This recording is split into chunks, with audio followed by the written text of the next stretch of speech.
Wherever you sit, stand, whatever you touch, there is memory and transaction happening all the time. It must be a conscious process. If it's a compulsive process, then you will pay the price for it. It is not that this is sin, that is sin. The question is, what is your priority in your life?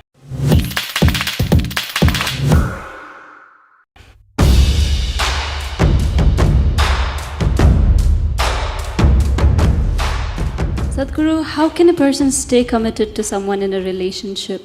Is it natural to love someone and yet be sexually attracted to others? What should be the proper course of action that should follow, or how does one handle this?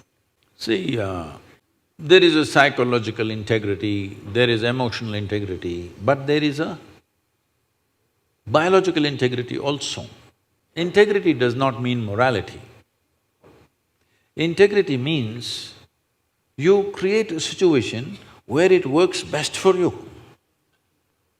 So when we say integrity, suppose I say, there is a certain integrity to my body, this means it's strong and resistant to a whole lot of things, isn't it? It doesn't mean I'm morally stuck in something. So I'm talking about… I want you to understand the word integrity in that context. We're talking about integrity in terms of strength of this life. So if that is the thing, is it true? Do you remember how your great-great-great-great-great-grandmother 10 generations ago looked like? Do you remember? No. But her nose is sitting on your face. Yes or no? Body remembers, isn't it? Body remembers your forefathers 1,000,000 years ago. Yes or no? So what you're calling as my body is a heap of memory, isn't it so? Yes. Memory or no? See, now from Nepal you came to Shillong, you eat a lot of this Meghalaya food, your features won't change because your body remembers what is your genetics, no matter what. Or you start eating, let's say, cow's food or dog's food, your body will not get confused and become a dog or a cow because there is evolutionary memory in this. Do what you want, it never gets confused, isn't it? You start thinking I'm a dog and start barking like one, still the body won't change. Yes or no? Mentally you can, but body has such a deep-rooted memory. So this entire body, what you have, is essentially a certain integrity of memory. If that loses that memory integrity, then you will see it will become vulnerable to so many things. Now, the nature of the body is such that anything that you touch with a certain level of involvement will naturally absorb that memory. Not mentally, physically it'll absorb that memory. Traditionally in this culture, we call this runanubandha. You heard of such a word? Runanubandha. What this means is physical memory that you gather. Why people… you will see this with people, let's say in their home, they will go and sit in one place. This will usually the older people you will see, they want to go and sit in the same place. They won't sit in another place. Have you noticed this? Even your dog, he comes, if he wants to sit here, he'll smell this, he'll smell that, he'll smell that, he'll smell that. And after much searching, he will settle down in that particular place. Next time you chase him somewhere, he comes, he goes and sits in the same place. Because there is memory. Today there is forensic equipment where you're sitting here right now, you went away. After 2, 3, 8 hours, if they come, not with a dog can easily do it. But with forensic equipment, we come here and just check this chair and we know it was you who was sitting here, not somebody else. So there is memory. Wherever you sit, stand, whatever you touch, there is memory and transaction happening all the time. Well, you come from Nepal, in India also it's very much there, in south is very strongly there, north maybe it's become weakened. People never give salt to another person. Do you know this? Here also? If somebody gives you salt, you say, please keep it there. Because there are certain materials which transmit memory much better than others. salt, sesame seeds, lemons, like this, if you give traditional people, they'll say, keep it there, I will take it. Because they don't want to develop runanabandha with you. Now, in India, if you see older generation of people, if you try to shake their hands, they'll do like this, because they don't want to get runanabandha with you.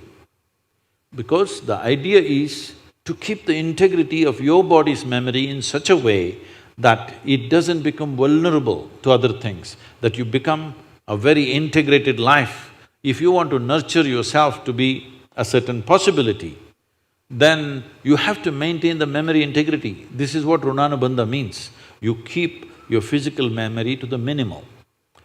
A sexual interaction is something where a huge amount of memory is taken from one to the other.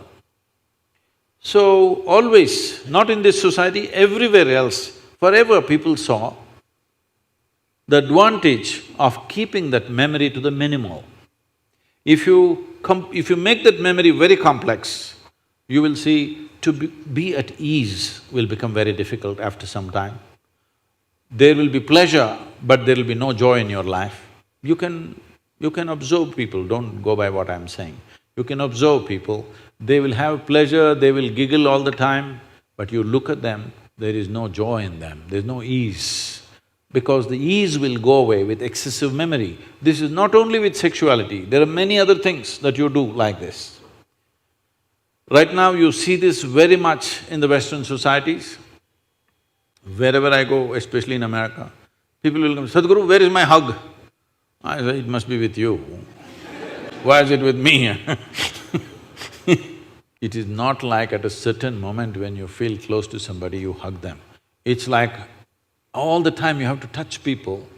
Because today's psychiatrists are analyzing these things and saying that is because they've not been sufficiently touched by their mothers and parents at an early age.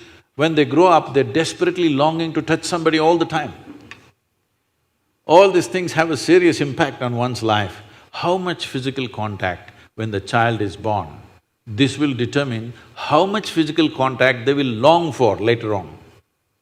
And the memory of what an infant picks up from the mother at that time, because till a child becomes 4.5 years of age, in many ways, energy-wise, it's not a separate life, it's still attached to the mother's body.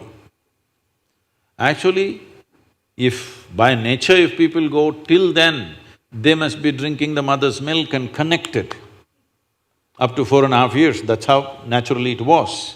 So, the energy doesn't mature at that time, more and more memory that you get from the mother is better and better to strengthen this. But once the child begins to move out and becomes an individual, life is organizing itself. People come to me and say, Sadhguru, can you bless my daughter, can you bless my son? First thing I ask is, how old? If they say 15, 16, 18, all right. If they're over 21, I say no. Because me blessing you, blessing will not go to your child. You may still think emotionally that's my child, but as far as life is concerned, it's become fully separate. Generally, the course of life is considered to be approximately 84 years or 1008 cycles of the moon. The cycles of the moon and our body is very directly connected. Only because our mother's bodies were in sync with the cycles of the moon, we are born, otherwise we wouldn't be born, isn't it? Hello? So, a full life is considered 1008 cycles of the moon, which will approximately considered as 83 to 84 years. So if one crosses 84, it's considered a full life. In this, the first quarter is the only time when it is connected to parentage. After that, the child must move, because energy-wise, you cannot connect those two lives anymore.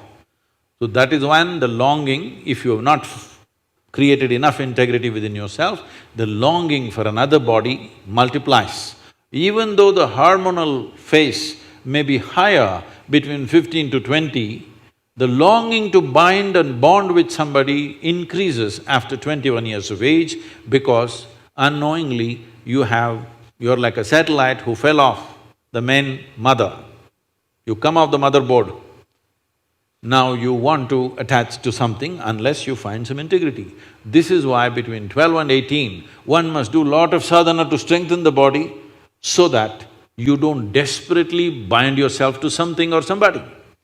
You must consciously, if you wish to take a partner, it must be a conscious process. If it's a compulsive process, then you will pay the price for it. This is not a question of morality. It is not that this is sin, that is sin. The question is, what is your priority in your life? If your priority is to make this life rise to a higher possibility, then you must be conscious. If you want to somehow live and go, it's okay.